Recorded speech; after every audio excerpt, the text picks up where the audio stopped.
चंगे ठीक है बजे करो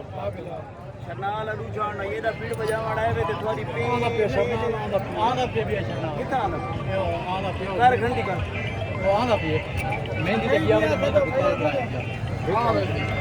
मेरी क्या करो ना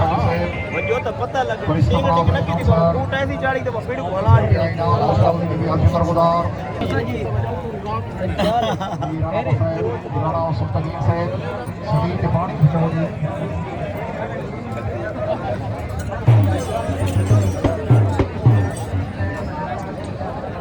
मोचा की देखिए मोचा